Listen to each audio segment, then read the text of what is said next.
Thank you so much for joining us today for the Pastor's Potluck podcast. Here on the Pastor's Potluck, it's similar to a normal potluck where you might get something that you want and there may be something that you just want to pass up altogether.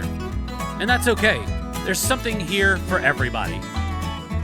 Our goal here is to encourage you and maybe in the process entertain you. If you're ready, let's dig in.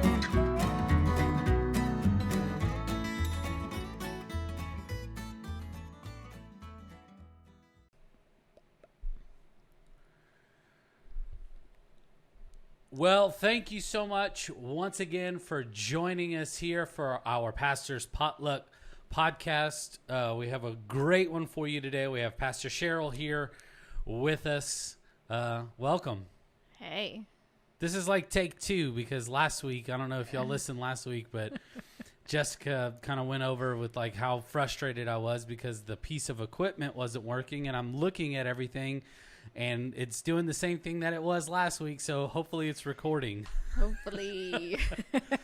Hopefully. So welcome. Thursday mornings. Yes, good to be here. I feel like Thursday morning is like the perfect time to do this podcast. Yes. Even though we go live on it on Friday, we record it the day before. Yeah. Well, yeah. Whatever. Sharing the secrets of production. It is. But yeah, it's good. It's nice because it's kind of like the end of the week. You don't have to think about, all the other stuff you got to get done. So get to kind of just relax and hang out for a bit. Yeah. It's almost kind of like a highlight of the week for me. Just because there's so much weed management. I've said this in staff meeting before, but for everyone that's not privileged in our staff meetings, it's just there's parts of the job that you just have to get done, and they're a little bit taxing at times, super rewarding whenever it comes around to Sundays, but it's just the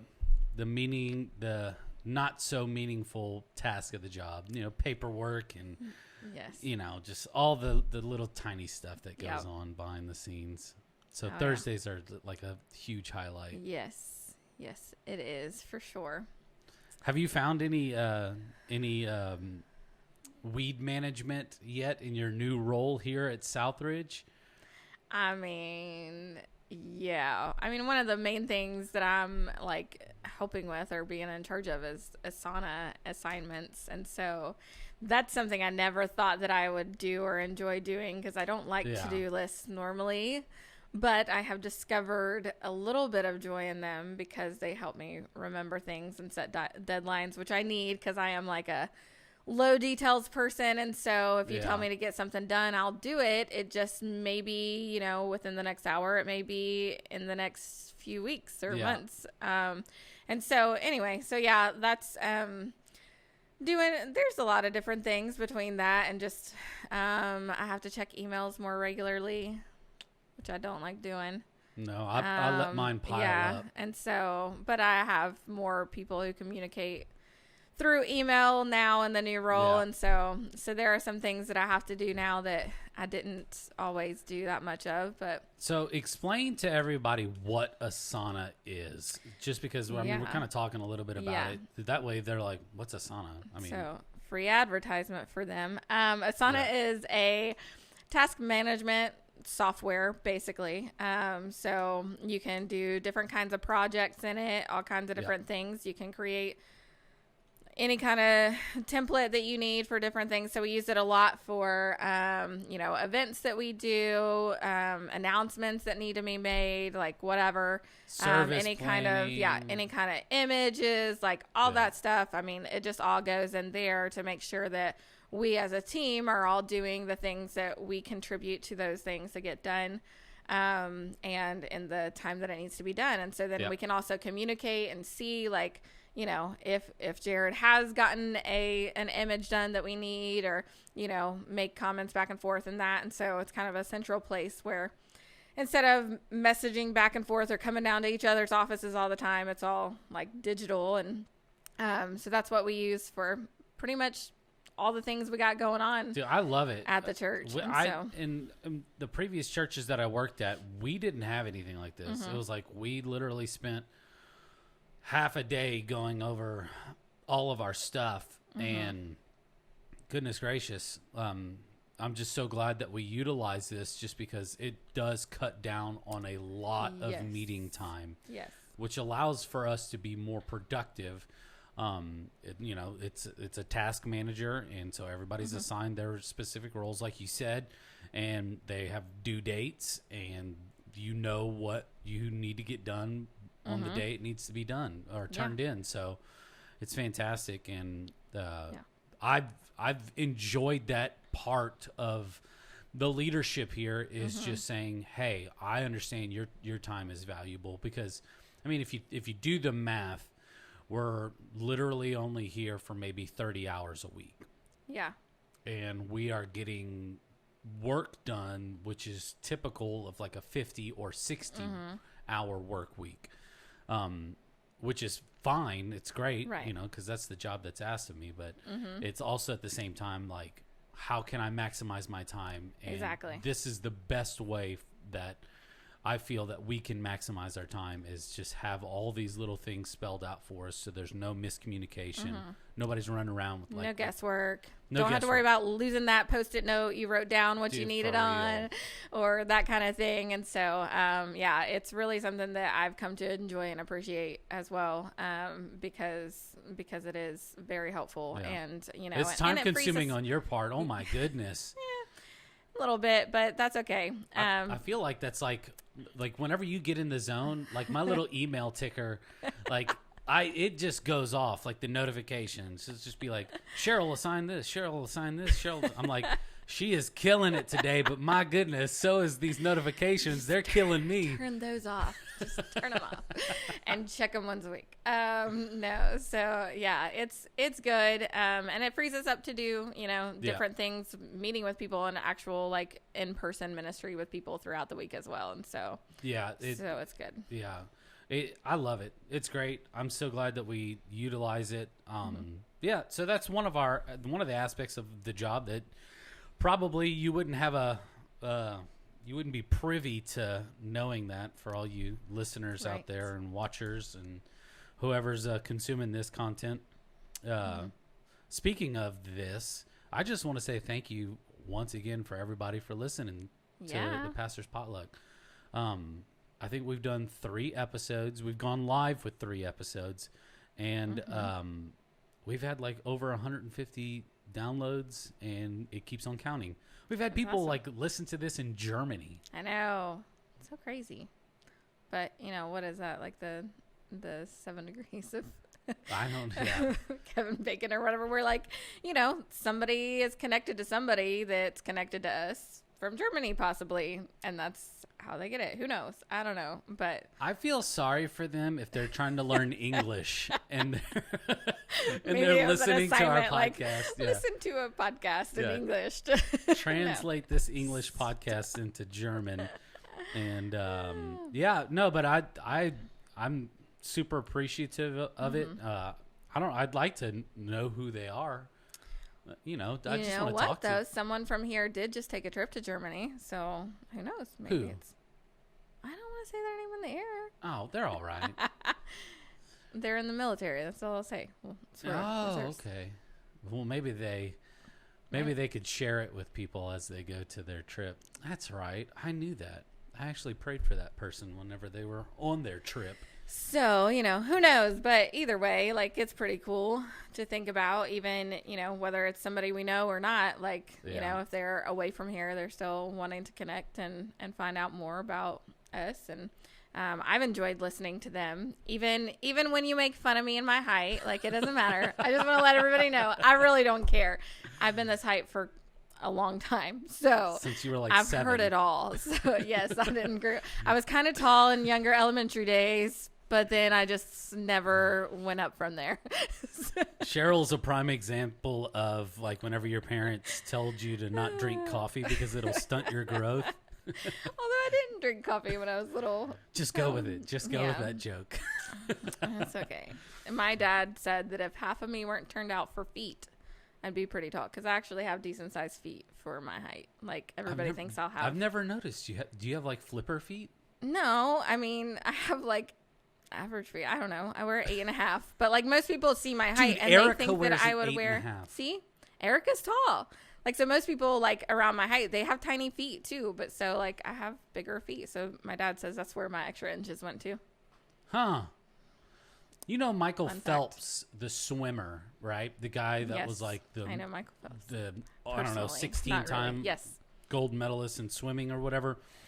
He had abnormally sized feet in relation to his body. I wonder if you Wonder could if have I been would have made a great swimmer. A great swimmer. Maybe.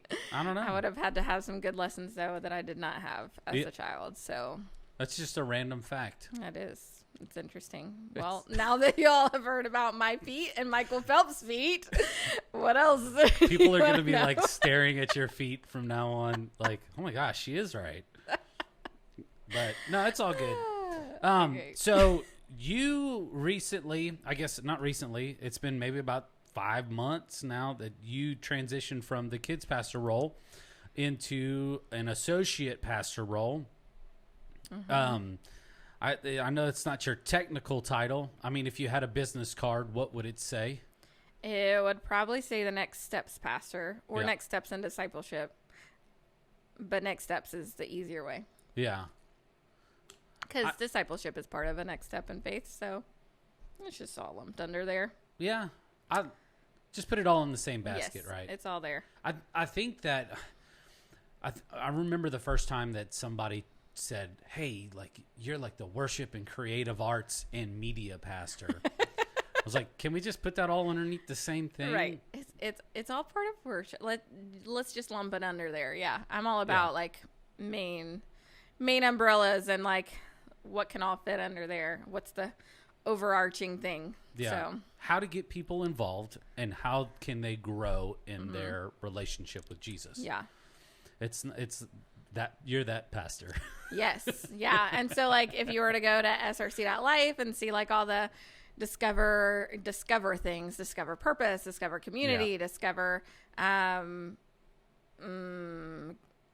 community purpose. Oh, faith. Sorry. Yeah. That's the big key one there.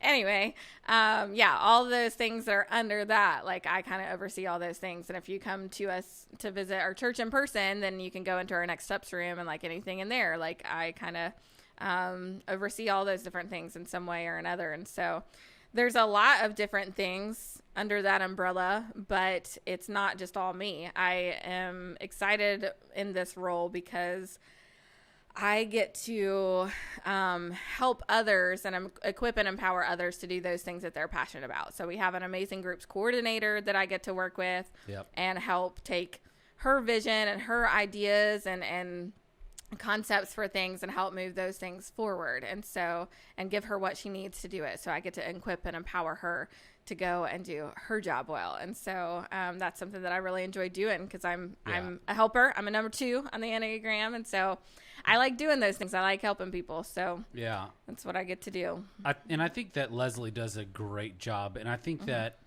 having someone like yourself just like come alongside of her and champion her and begin to pour into her to where you're duplicating yourself. Yeah. That's ultimately what like great leadership does is they duplicate themselves and to where you can begin to focus on other projects and other ways for people to get plugged in, other ways and new and exciting ways for people to get discipled. And I think it's fantastic. Now, overseeing and the groups, one of the greatest things that I think that we've done this year is our special interest groups. Yeah. I think they're just fantastic. Absolutely. I think so too. I think it was really cool to see some of the different things like because you could potentially do a special interest group and, a normal group that people were used to, that kind of normal, I don't know if normal is the right word, traditional style group meeting. So we have a couple that leads a adventures group where they go and they do different things. Like, so this year they've been focusing on hiking. And so, a lot of different families or people have gotten to go and experience nature in our area in ways that they maybe hadn't ever, or discovered new hiking trails and that kind of thing. So that's a really cool one that we've seen happen and progress. I know. And I think that whenever like people are seeing the success of this group and they're like, well, I have a special interest.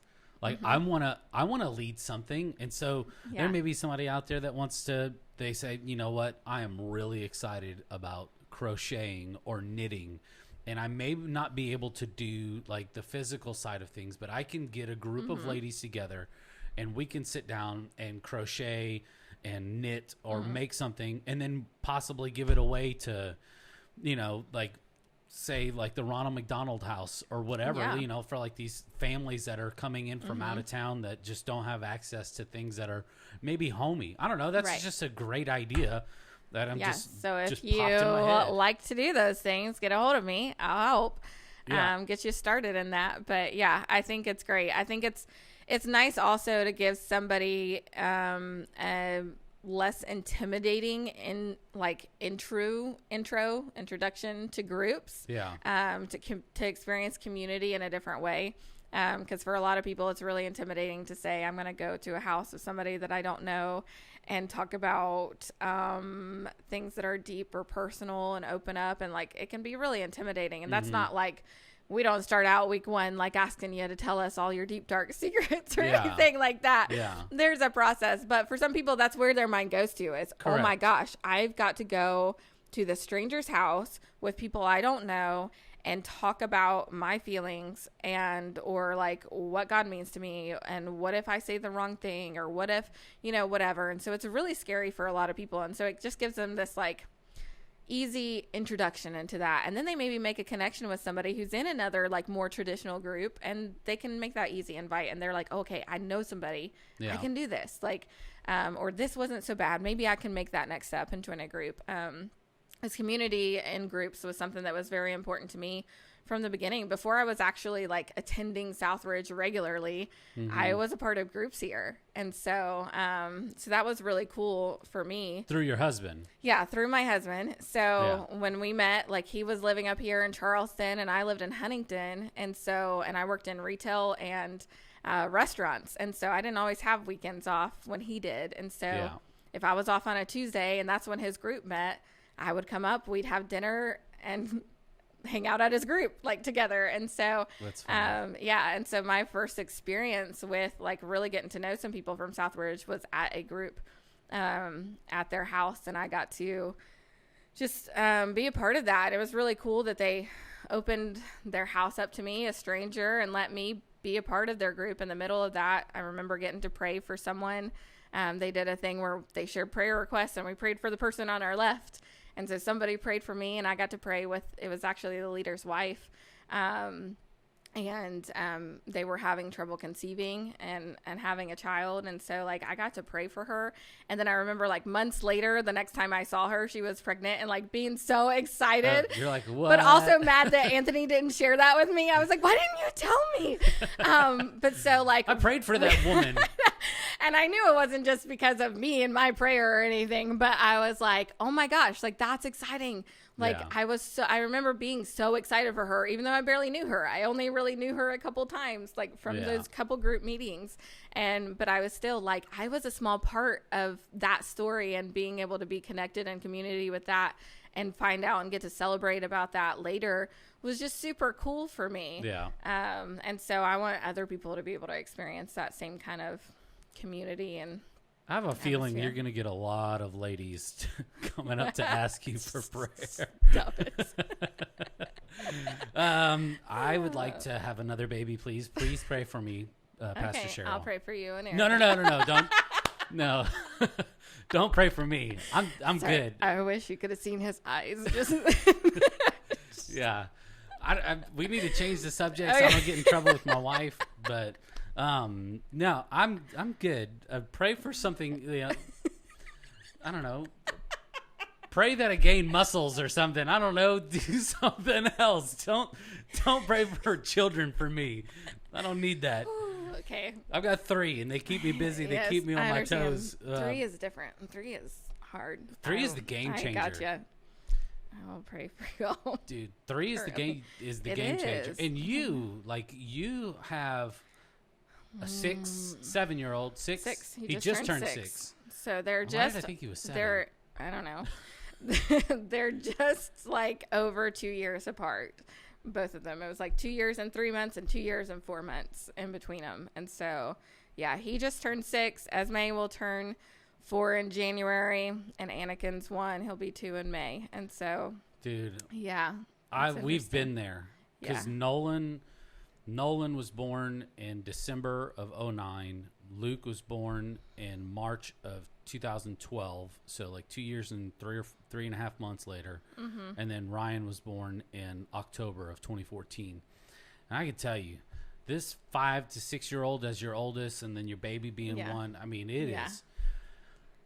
I'm praying for you. I'm hoping the Lord answers my prayer for you and Anthony to have overwhelming patience, just like you prayed for that woman to get pregnant, and those prayers were answered. It's difficult at times, but it's Dude, exciting. And your it's kids so are fun. great. Oh my gosh, your kids are like the cutest kids ever. They are great. Maybe whenever they get to church, they put on their angel hats. Yes, that's exactly what they do. Yeah. No, they really are fantastic. They're fun and upbeat, and they're outgoing and like love people like I do. I remember Anthony was like, maybe this kid's going to be the one that's going to be more reserved like me, and like we'll, sit at home together. And then it's like, nope, not this one.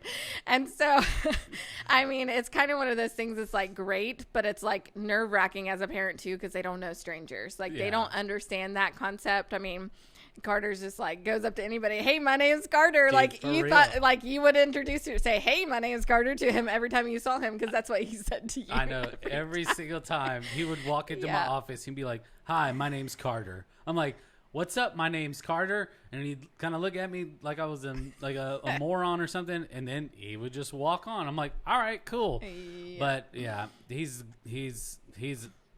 awesome. I mean, that kid is like 100 miles an hour too. Yes, from the time he wakes up until he lays down, he is for sure. And Esme is your sassy one. Yes, absolutely. She gets all the worst parts of me. No, she is fiercely independent, and we love that. Like, because we want a strong young lady, to not rely on, a male to whatever. Like we are praying for the right male for her eventually, but it's kind of one of those things Anthony has to understand. Like with me, I'm the same way. Like, hey, if I think I can do it on my own, don't try to interrupt and take it from me. Like, let me do it. Wait till I ask for help. And she's the same exact way. I mean, we just have to wait until she realizes she needs help, and then we come in and help. And so, it's funny to see those things of her, but like, even I remember asking my cousin when we were at a funeral with her, and I don't remember what she was doing, but I was like, was I like that as a kid? And they were like, oh yeah, 100%. You were the exact same. And I was like, great, awesome. But yeah, so she's more of the sassy, independent one, but I think that makes a great leader eventually, Yeah. And then I think Anakin's just kind of cool and chill, and that's my buddy. Smiling and just whatever, and he wants to do all the things the big kids do, and he can do most of it, but it scares me to death. So because he's 1. Yes, he's 1, and he wants to play on the huge playground at Coonskin. Yeah. And I'm like, buddy, no, you could fall from like 10 feet up. Like, no, we're not doing that. Yeah. But yeah, so he's pretty cool. Pretty cool little dude. For sure. I like it whenever he's up here.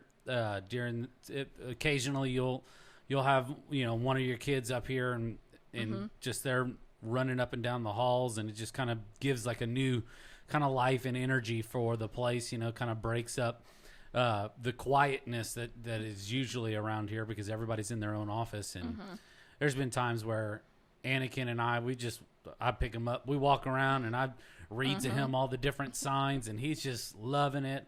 I mean, he's falling asleep in my lap whenever you were like recording, I think, Catalyst one time, or a sermon whenever the church was closed down during the pandemic.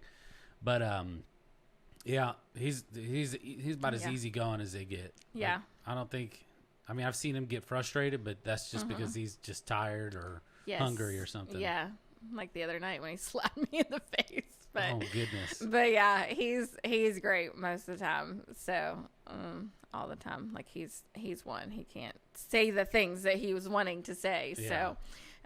So yeah, it's fun though. Like it's fun to see them interact with each other too. And you know, I've had all my babies while on staff here because I started shortly after we got married, and so it's just cool to think about and see like the progression of them really growing up in here. Because when the others were little, I had people that watched them here at the church, and so. Even this morning, like Esme was like, I want to go to church with you. Like, I want to go to work with you. And I'm like, I'm sorry, not today. I've got to record a podcast. And so anyway, but so they love it. Like they love church. And I like, it's one of those things that you hope and pray that they continue. For sure. But just to see and to know, like they seem to understand pretty well about, mommy's got to go tell people about Jesus today or whatever. Yeah. On those random times that, they don't get to come with me or if they're coming later, that kind of thing. And so, they think it's pretty cool most of the time. Anakin always wants to get on stage with you guys on Sunday mornings. He's all about the music. He loves it. It's so cute. He comes in and he starts like, the little 1-year-old toddler dance where they kind of like put their hands out in kind of like this awkward way and just kind of bounce their hips and bend their knees at the same time. Yeah. It's, it's like, I like, hey, I'm just dancing my own world. This is the way I know how to do it. Oh, yeah. And it's so pure and awesome. And it's great to see. So you and Anthony, how long have y'all been married? 9 years. 9 years. Yep. So y'all got married. What year is it? Oh goodness. We got married in 2012. Okay. Anthony would be giving me such a hard time right now because he's better at remembering dates than I am. So yeah, September 15th, 2012. Yeah, he'll remember all the random things all for his whole life. Like if you want a trivia partner, he is your guy. Dude, I know. I think me and him would kill it. Oh my gosh. So one of our first date, like not our first dates, but like one of the first times we went to Buffalo Wild Wings together, I was, he's talking to me and just randomly he'd stop and say something and then keep going. And I'm like, what is the deal with this guy? I'm like thinking, what is wrong with him? Is this some weird form of like Tourette's or something? Like I had no idea.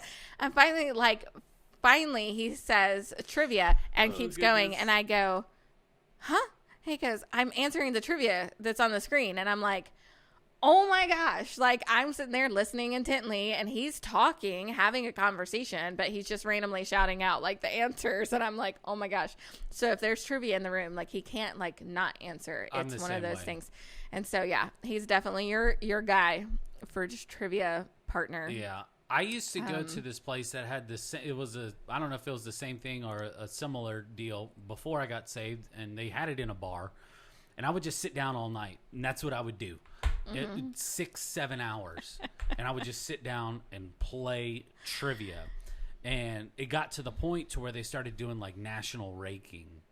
And I was like, oh, I'm not as good as these other guys. So I would start, and this is what really got me into like watching documentaries was this trivia stuff. I wanted to be able to spout off any kind of random answer for these random questions. Because most of the time they're not like themed or anything like music or, movies or pop culture or just whatever. It's just, it's completely random. And so that's what kind of got me into my foray of watching documentaries. So you and Anthony have been married for 9 years. And I know that he served in the military. Did y'all meet like before or after or during that? It was after his military days, and he had moved back here because he's lived all over the place. He lived in Germany for a while. He was stationed there. And then he'd moved to Colorado for a while. He'd come back. He lived in California for a year or whatever. and that story is funny. Like he ended up, when he lived in California, he had gone on a road trip with a friend to help move his friend back and just ended up staying for a year. And so after I found that out, like when we were like really getting serious, and he told me that story, I was like, you can't go on any road trips with your friends. Like, okay, like I was like, you're not going to just randomly leave and not tell me. Like, so anyway, you have an extra large suitcase on this trip, Anthony. It's me. Anyway, so yeah. So he had been living here for quite some time. He was working in Charleston, but all his family is like Huntington, Wayne area. And so I'm in Huntington. It was a mutual friend of ours that introduced us. And he actually had like seen me a few years before we officially met. Yeah. But yeah, our mutual friend, we finally got together and got to meet. And things just went from there, and it was kind of funny and a cool story because I had given up trying to pursue guys during Lent one year, and that's when I met him. And so, it was kind of, it was literally like the week that Lent ended that I realized that he had feelings for me, not just as a friend. And so, we began dating. And now he invited you to a small group, correct? Yes, while we were dating. Yeah. Because I was like, hey, I'm off on Tuesday. I'll come up and see you. And he's like, well, I'm going to group. So if you want to come up, you can go to group with me. And nice. that's what that was. But so this is a great example of just sharing the gospel with someone and inviting them to something that we've got going on at the church, because you never know what God can do in that person's life.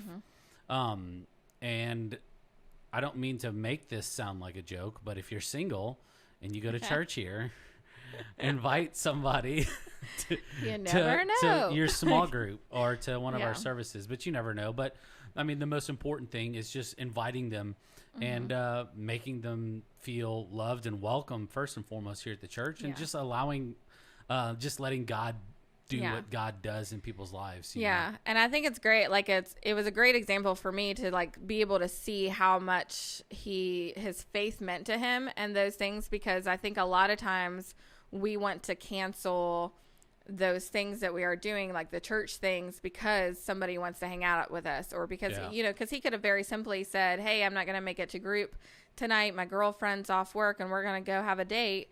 But he didn't do that. Like, he said, this is what I do on Tuesday nights. I meet with my group, so you're welcome to join us. Yeah. And it kind of was one of those, mini solidifying factors for me with him to know that like, this is the guy for me. Yeah. But I think often like our initial response is like, well, I should cancel this, or like, oh, I'm supposed to serve today and I have a friend coming, so I'm going to call off serving. But instead of doing that, like, why don't you say, hey, I serve at the 11 o'clock service. Why don't you come and join me for the 9 o'clock? Or I'll meet you before and after. But, keeping those commitments, I think, shows something different to people, to let them see like, you take your faith serious. You take, your commitment to God and what you're doing to grow in your faith and to help others grow in their faith serious. Yeah. And so it just shows something different to people when you do that.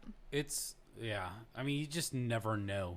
You just never know what somebody's going through and when they could say yes to anything. And if they say no, it's just a no for that specific time. Yeah. I think if you ask somebody the question enough or invite someone enough, they're going to be like, they'll be like, I'll go just so you shut up. Like, just so you stop. Yeah.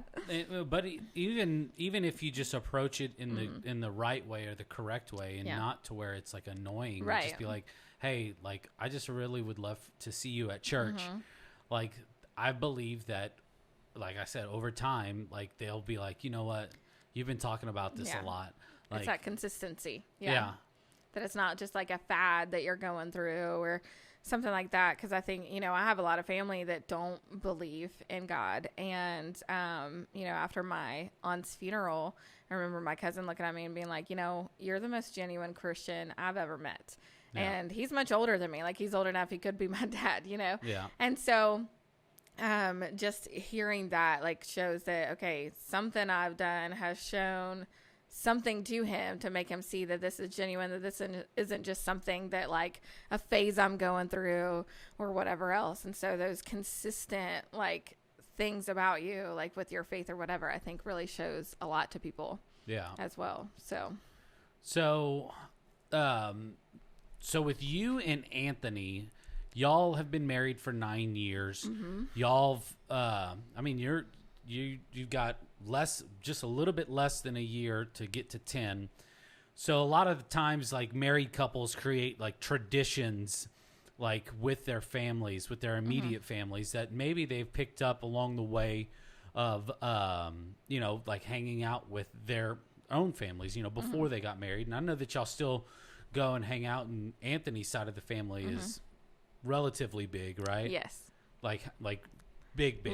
Like really big. Like one of the first Thanksgivings I went to, I kept worrying that we needed to take a dish, some kind of food, because I was like, don't we need to take something? Because my family is smaller. It's big in the sense that like we adopt a lot of people into our family and make them family. Like several of my aunts that I call aunts are not blood relatives. They were just so close friends for my mom and her sisters growing up that they are my aunts, and their daughters and sons are my cousins. But when we got together, like we all brought something because like otherwise it was a lot on one person. And he's like, no, we don't need to. So we show up to this first Thanksgiving meal at his aunt's house, and like we walk in and there's like rows of tables, and it's just like the meat. And then like another several tables and it's side dishes. And then you go in and there's like more tables, and that's desserts. And as we come around the corner, I see someone and I'm like, hey, Dave, how are you doing? And he's like, I'm good. He's like, how are you? Why are you here? And I was like, I'm with him. And I'm like, why are you here? And he's like, my wife. And like, so Anthony didn't even know this Dave guy because they were connected like through other extended family or whatever. But like, it was so funny showing up to one of his relatives' house, and I knew somebody that he didn't. Oh, that's like, so it's funny. that size big. And so, yeah, he has like 80 first cousins. Yeah. Combined on both sides. It's like massively big. Yeah. To me. I think it's funny that people show up with like all their food and with a pop-up table as well. Like I've got my food. I need help unloading like my folding table so I can load it. Yeah. So obviously he comes from a big family, and they've probably got lots of traditions. Is there any traditions that you were like looking forward to or wanting to start with like your own kids? Yeah. So, something we started several years ago with our kids, because we have Christmas Eve services here, and we typically go down to either like a lot of my family on my dad's side, they do like their Christmas party on Christmas Eve evening. And then like, so does, his stepmom's side of the family. And then they often like us, like his dad and them, a lot of times like us to spend the night on Christmas Eve and wake up Christmas morning with them. Well, when we had kids, we were like, we really wanted to be able to have like Christmas morning with our kids, and make something special with them. But like with a Christmas Eve service and doing that, we were like, well, how do we do this? And so we started doing our Christmas morning on Christmas Eve morning. Yeah. And so, I remember like, I think it was this past year, people were like, it's Christmas Eve, right? Like, what's going on? And I said, well, we do things with other family on Christmas morning. So this is our family's Christmas morning. Cause like, it doesn't really, the day really doesn't matter. It's about how you celebrate and what you make it. Correct. And so, because if you really want to get technical, that's probably really not when Jesus was born anyway. So you're absolutely right. Anyway. We'll save that for another podcast. That's the next episode with Pastor Scott. We don't want to open up that can of worms. But anyway, like, doing something like that to just make it special with us and for our kids is nice to have that. And then we don't have to worry about taking their presents down too, like on top of everything else. And then something we started just this past year that we're going to continue to do, because our two older ones are kind of at that age where like, I mean, one night Esme was just talking about wanting to get married and I'm like, you're 3. No, stop. Go sit in timeout. Yeah. But so for our anniversary, we were kind of sharing and explaining because our anniversary was on a Wednesday this year. So like usually we take a weekend or do something special over the weekend, but so it's in the middle of the week. So we were with our kids on our anniversary. And so we just began explaining to them, like, you know, really what happened and like with our marriage and like what it means and what that promise that we have made to each other to try to help instill that in them early, that like, you know, this is something that like we love each other and we chose each other before you were ever around. And that was the hard part that they didn't understand. Like they're like looking at the pictures like, where am I at? And I'm like, we're like, you weren't born yet. Like we got married before you guys were born. And so Esme like saw the picture of me in this like white puffy dress, you know, and was like, that's your dress, and like so excited. She is really girly, like in ways that I don't expect a lot of times out of her, because she's also very like loves to climb and jump and do all kinds of things crazy like that. But she's gonna be like Ryan. And so what Ryan, she's like, I'm a girl, I'm a princess, and I want to dress up exactly like that. But I can fight dragons too, right? And I'm going to go outside and make the biggest mud puddle ever, yes, you know? Exactly. Like, so. Yeah. And so, so then I was like, well, I said, because they were still really having a hard time like understanding. And I was like, I think we have a DVD. Would you guys like to watch our wedding? Like, and Esme's like, yeah. And so we're sitting on the couch together and like, we're telling her, we're like, okay, like mommy's getting ready to come out and come down the aisle. And she just was like her voice was squeaking. Like she was so excited, like could not wait. She was like, are you coming out in your dress? Like so excited. And I just remember sitting there like, man, this is so awesome, because as a child, after like, and even as a teen, like after the things that I went through as a kid, I remember I never really had good thoughts around marriages or, you know, for a long time, didn't think I'd ever end up with anybody that I could trust and love and choose forever, and those kind of things. And so just seeing her excitement in that moment is like, I pray that she has, you know, that hope and dream of that kind of experience, and that is that meaningful for her when she is older. And so because of that and the way that they just, you know, really enjoyed it, we're like, we're going to do this every year, where we talk about marriage and what it means, and watch the video together, and, you know, all the sappy things, like, and just try to instill that as early as we can. Such a great memory that you're creating, and also instilling the importance of love and your vows and everything that goes on throughout the day. Now, did your kids kind of giggle whenever they saw Anthony with like a full head of hair? You know, it was probably too far away for them to really notice. No, okay. They're used to it, because he did have fuller hair. You know, he just during the pandemic is when he started shaving it off, because after we had pictures, after Anakin was born, he noticed the big bald spots in the back of his head. And so that's when he started shaving his head down. But so they're used to him with more hair, but yeah, they just, I don't know. They did giggle, or Carter was like, oh, you kissed, you know, at that part, like, oh no, you're not going to kiss. Don't do it. Like as soon as he's Carter in gets that over phase. it, and so as soon as he gets over it, then you got Anakin coming up, like pulling up the end of the train, and he's going to be like, oh my gosh. So you probably got them the cooties moments with the kids for at least another 6-7 years. So absolutely. That's awesome. So married 9 years, is there any kind of dream vacation that y'all two have like talked about that you'd like to go on? Yeah, so we were going to do it. We had thought about planning something big for our 10-year anniversary. That was before we found out I was pregnant with Anakin. So we'll probably wait until like 12 years, but we want to do like a European trip and just go visit all kinds of different areas over there. Yeah. And where do at that in kind Europe? of thing. Wherever. I mean, he really liked Germany and going to different surrounding areas and seeing the castles and that kind of stuff when he was there. I really want to go to Italy, just because that's where a lot of my ancestors are from.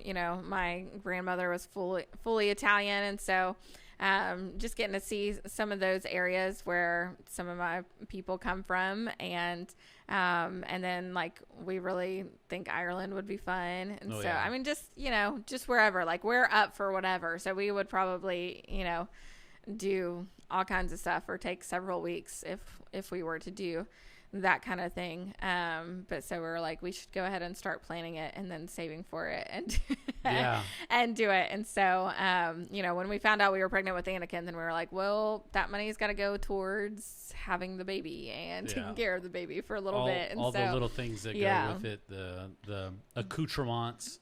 Yeah, I don't know what that word is, but Erica laughs at me because I say that word all the time, and it's like one of the like very few big words that I know. Anthony would be like, exactly, dude, all the accoutrements that go with it. So it's like all the like the little added extra, the bonus. It's kind of like the steak extra, like the word you used there. Yeah, exactly. That word was accoutrement-ish, but so it's like a steak. So you go to the restaurant and you order the steak, which is like the big thing. So for your case, Anakin was the big thing. And all the little things that come along with it. So that's like the accoutrements. Yes. Yeah. And we're like terrible that we're like when we have a kid and most of that stuff's given to you. So it's like somebody's need or having a baby too, and you're like, hey, or take this, I have this, and we don't have a ton of storage where we live. So I do it to we y'all. also get rid of stuff. I know. I'm like, hey, bags I got some of clothes.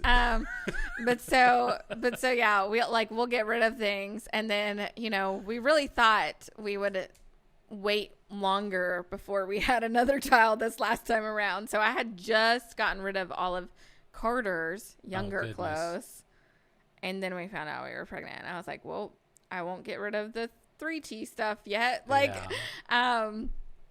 yeah, it was one of those things where I was like, okay, well, cool.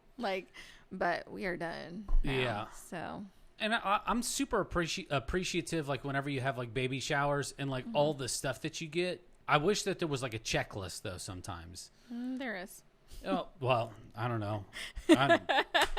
All I'm saying is that like whenever Nolan was born, this is no joke. Whenever Nolan was born, we had so many boxes of diapers. Super appreciative of it.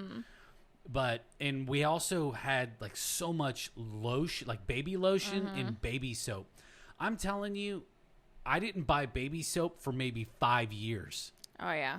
Like it was insane. And it just, wherever we moved, I just had a big old box full of baby soap and lotion. And I'm like, well, I guess I wish I would have had, whatever this and this and this. Now that, whenever you get into See, Nolan's older, so by this last time around, I kind of had it like I knew what I needed or didn't need. Like even the things that they're like, oh, you should put this on the registry. It's like I never used that before, so I'm not using it this time around. Yeah. But yeah, so they've come out with those checklists and things now. But what's cool about like the diapers and stuff is that like now a lot of places, if you don't open the box, you can take them back and they'll let you exchange for more diapers in the right size. So but diapers are definitely always needed, and so being able to exchange them is the nice part of that. But what's the craziest like gadget that you ever got? Like some mom randomly was like, look, this was a lifesaver, and like it's gonna improve your life and it's just gonna change everything, and you're just gonna be so excited about it. I don't know. Like I remember people swore by the like swaddles, like the ones that like Velcro and that kind of thing. My kids never liked those. Like they weren't fans of swaddling no matter what. You could do it as tight as possible and they'd work their arms out. Like, so it was like most of those things like ended up just getting put in a pile to give away. Plus they were really annoying to like take off to do diaper changes in the middle of the night. Like, oh yeah, for sure. And it was like, why am I doing this? Like, this is such a hassle. Like, cause even if like, you're trying to be quiet without Velcro, like, it just wakes up everybody else in the house. It's like, oh man. Your neighbor's like, keep it down. Yeah. I'm trying to think of the craziest thing. I'm not sure. So somebody gave us one of those Frida, the nose suckers, where it's like it's just what it is for those that don't know who this is. It's like this big giant straw. You put one end in your kid's nose, and you suck it, out, and you're supposed to stop before. And did yours have the filters? Well, I don't know what it was. Okay. You didn't use it? No, I didn't. I didn't even go. I didn't use it. Okay, I was like, I will never use one of those things because I like the little bulbs that they give you in the hospital just as well. But this time around with Anakin, I mean, it was amazing. Now you had to hold him and whatever, and he's screaming and crying. I made Anthony do it the first time because I was like, I just can't. It grosses me out. I can't. But he did it, and I was like, he's like, the filter stops it. It's perfectly fine. And I'm like, okay. So then I ended up doing it, but we needed it. We needed that extra. But what I found out for all those who maybe you're like, that grosses you out, if you have, and this is maybe not good podcast talk, but if you have a breast pump, you can hook some of the breast pumps, the tube will fit on there, and you can put it on a low setting and use that to suck it out. That's a trick that I just saw recently, and I was like, oh my gosh, I would have totally been using that thing forever. So if I'd have done that. Use a machine on the straw. They came out with an automatic one. Yes, they did. I saw that just on somebody's registry that I was looking at earlier or last night. But yeah, so those things, I never even registered for one until Anakin, and never used it until Anakin. But it's actually pretty amazing. I couldn't do it. I couldn't do it because my kids, they're my offspring. So I know what their sinus cavities are capable of holding. I just know that if first off, I have to get over the fact that I'm putting a straw from their nose to your mouth. To my mouth. Mm-hmm. Secondly, I mean, by the time that you get to that point that you have to do it, it's probably like Dairy Queen Blizzard thick. It's crazy to think about how much can come out of a little tiny person. It's a factory. It's a booger factory. That's exactly what it is. The booger factory. Sure people are loving this right now. Oh, I'm sure. Look, this is in the introduction of this podcast. Yes, absolutely. You're going to get this something is the part that you don't want. This is the part that there's going to be something that you pass up. There's a little deal on your podcast where it's got like a little circle with an arrow at the end of it, and it says 15. You could just hit that button a couple of times and just pass through all of this. And what it does is it just skips ahead. Because you're either right now saying, yes, I love those things. They're the best. I get them for everybody who ever has a kid. And then there's those people that's like, nope, never.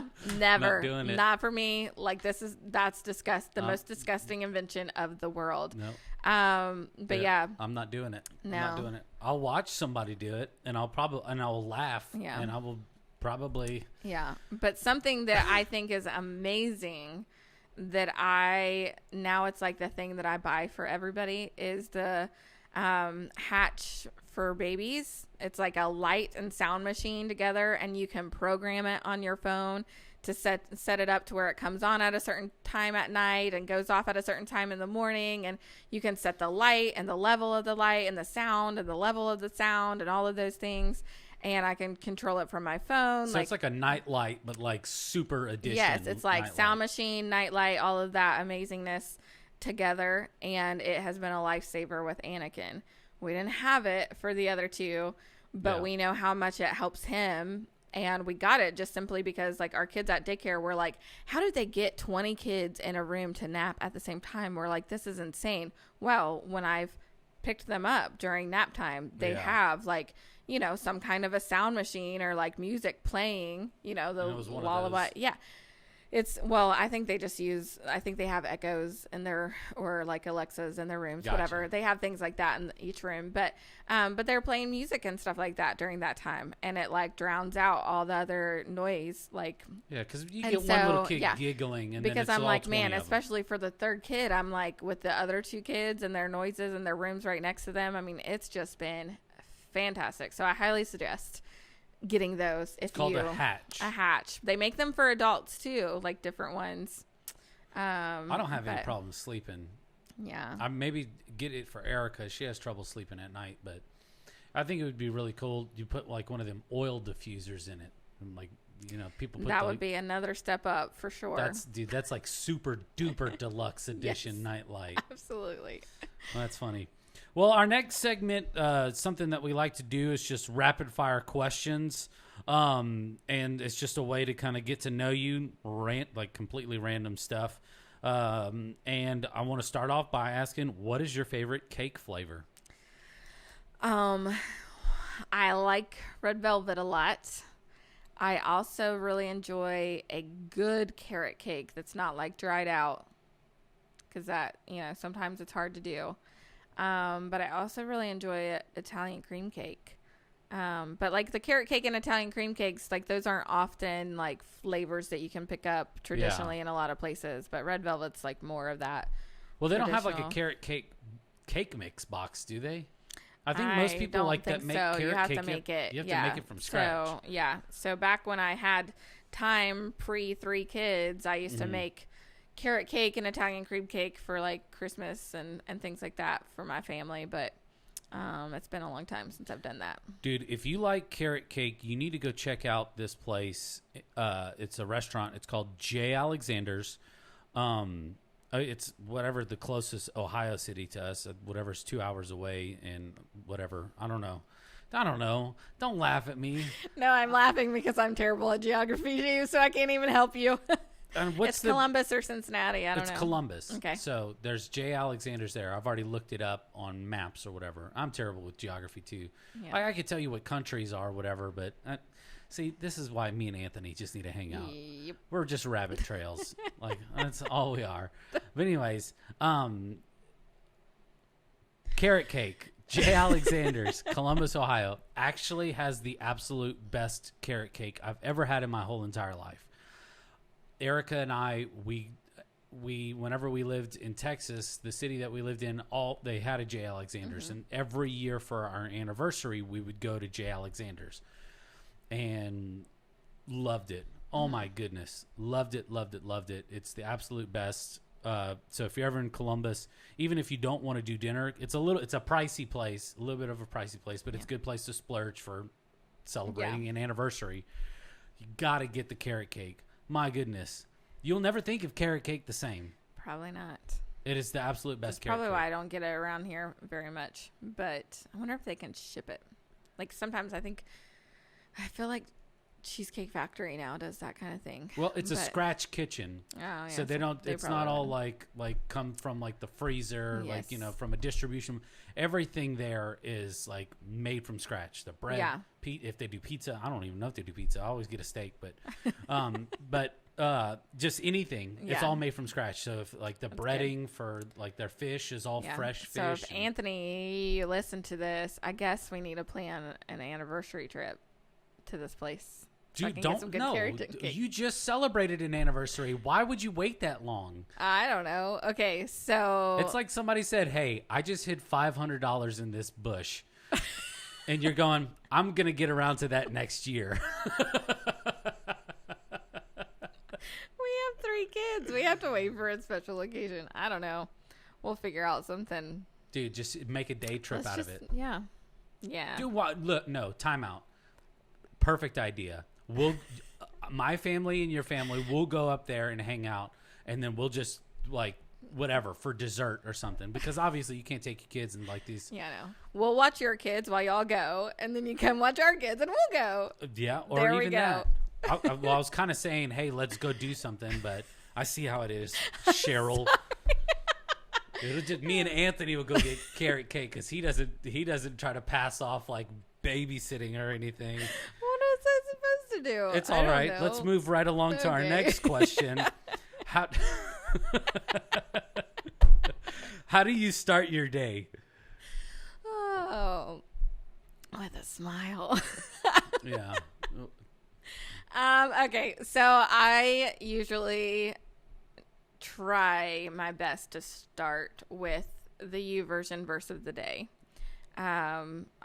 It's usually the first like notification I get in the mornings, depending on how early Carter wakes me up.